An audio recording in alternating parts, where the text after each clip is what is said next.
और तीसरी एक हवन की, यहाँ जोत जगह है परमात्मा की, अखंड हवन। हवन पुण्यात्माओं, जैसे अभी तक आपने देखा ये ऋषि लोग गेर का लकड़ क्यों कह के घर तक जा था, राजाओं ने पटा लिया करते, धनिया ने उन्हें कह देते अच्छा हवन करो, वहाँ गेर के 2-3 धड़ी लकड़ी और ठोके जा दे लोटे भर भर घी के स्वाहा स्वाहो पाटो पकड़े। अब उसमें क्या था दोस्त, वो अच्छी बात है हवन करना, लेकिन वो तरीका प्रॉपर नहीं। न्यूकार ने आंधा न्योतर 2 बुलावे, अगर आंधे का निमंत्रण दोगे 2 आवेंगे एक की बजाय। तो कहने का भाव ये था कि वो ऋषि लोगों को हम क्यों बुलाया करते, क्योंकि हम अनपढ़ थे, उन्होंने अपना फायदा उठाया कि केवल एक ब्राह्मण ही पढ़ने का अधिकारी है, तुम अपना धंधा पीटो जिसका जिसा काम है। परमात्मा ने ये कहा कि देखो भगवान की भक्ति प्रत्येक व्यक्ति कर सकता है और प्रत्येक ही शिक्षित होना चाहिए, ये गलत कर रखा था इन्होंने। तो अब आप सारे शिक्षित हो गए। अब मालिक ने जो खेल खेला है, ये समय इंतजार किया है कि अब अपनी प्यारी आत्माओं को अपनी महिमा में अब बताऊंगा और सारे सबके समझ में आवेगी। अब आप सभी शिक्षित हो गए और सभी को मंत्र ये परमात्मा की वाणी याद होगी। छोटे छोटे बच्चा के पूरी आरती याद हो रही है भगवान की वाणी की। अब एक रुई, एक 1.5 ग्राम 2 ग्राम रुई लगेगी, एक जोत बना दे,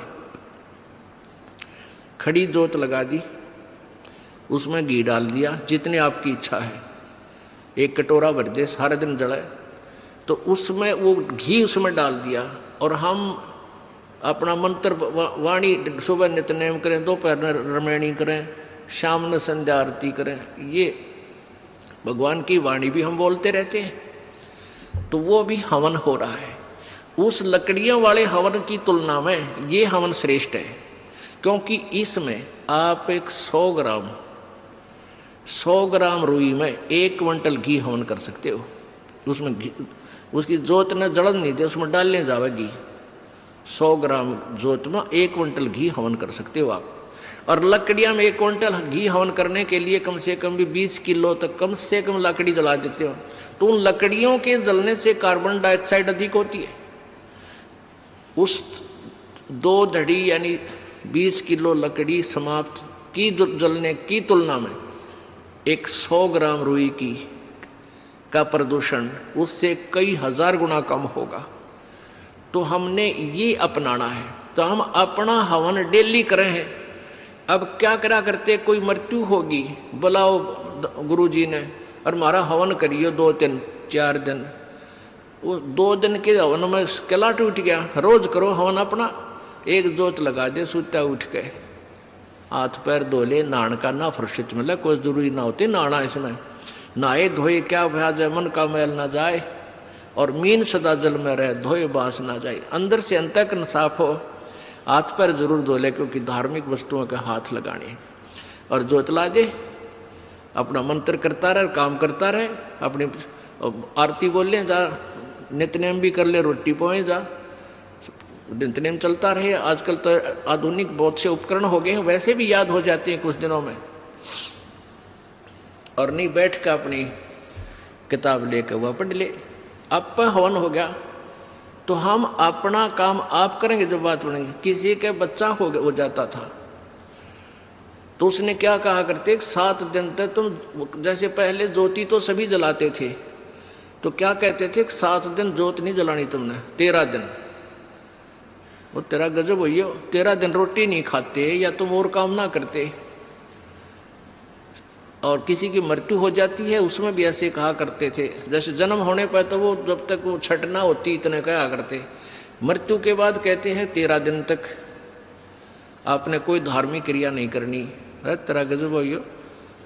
परमात्मा रोटी रोज खा रहे हो, किसी दिन भी ना छूटती, ठीक है। कोई प्रिय की मृत्यु हो जाती है, रो पीट के दोपहर तक ना खाओगा, शाम में खानी पड़ेगी, रो पीट के रोटी खानी पड़ेगी। तो ऐसे ही भक्ति परमात्मा का हवन ज्योति डेली आरती रोज करनी है, चाहे दुख हो चाहे सुख हो।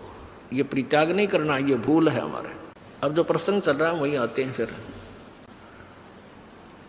अब पांचों यज्ञ आप कर रहे हो, एक यज्ञ धर्म की, दूसरी यज्ञ ध्यान और तीसरी यज्ञ हवन की। यहाँ जितने भी जैसे पाठ चल रहे हैं, अगर 150 पाठ हैं तो 150 ज्योति जला दी जाएंगी और 3 दिन तक अखंड ये ज्योति जलेंगी। हवन हो रहा है। फिर जो अन्य भी कोई अपनी ज्योति जगवाने के लिए दान करते हैं, उनकी अलग से ज्योतियाँ जलाई जा रही हैं।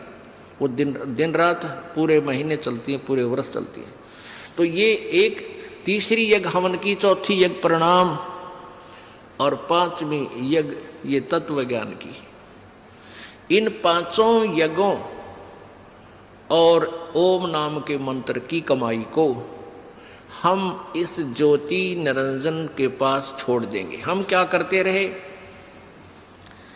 हम पहले ओम नाम का जाप करते, ये 5 यज्ञ करते, उसका फल हम स्वर्ग, महास्वर्ग, ब्रह्मलोक में जाकर नष्ट कर देते ये पुण्य। फिर पाप के लिए नरक में जाते, फिर 84 लाख योनियों में धक्के खाते।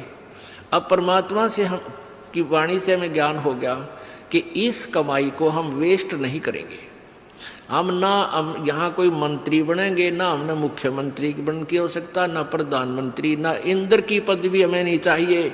इंद्र दा राज काग दा बिष्टा, इंद्र स्वर्ग का राज भी हमारे लिए काग की बीट तुल हो जाना चाहिए। यदि आप सतलोक जाना चाहते हो और तुम अड़ा सरपंच की पीपी इधर बैठो है तेरा, फिर किसे भगत तुम? हमने नहीं यहाँ का कोई भी सुख चाहिए। यदि तुमने सतलोक जाना, यही धक्के खाने हैं तो ठीक है, आप पुण्य कर रहे हो, इसके प्रतिफल में चाहे पूरी पृथ्वी के राजा भी बन सकते हो और फिर गधा राजा भी बन सकते हो। तुरंत ये पहले सोच लेना। राजा कहते हैं कबीर, हरि के नाम बिना ये राजा रसब हो। बड़े गधे ने रसब बोले। हमने यहाँ से पीछा छुटवाना पुण्यात्माओं, इस बात को कति अपने पल्ला गांठ लगा लो, यानी दृढ़ निश्चय कर लो, दृढ़ संकल्प कर लो कि भगवान फिर बोर्ड के इस गंदे लोक में जन्म ना हो।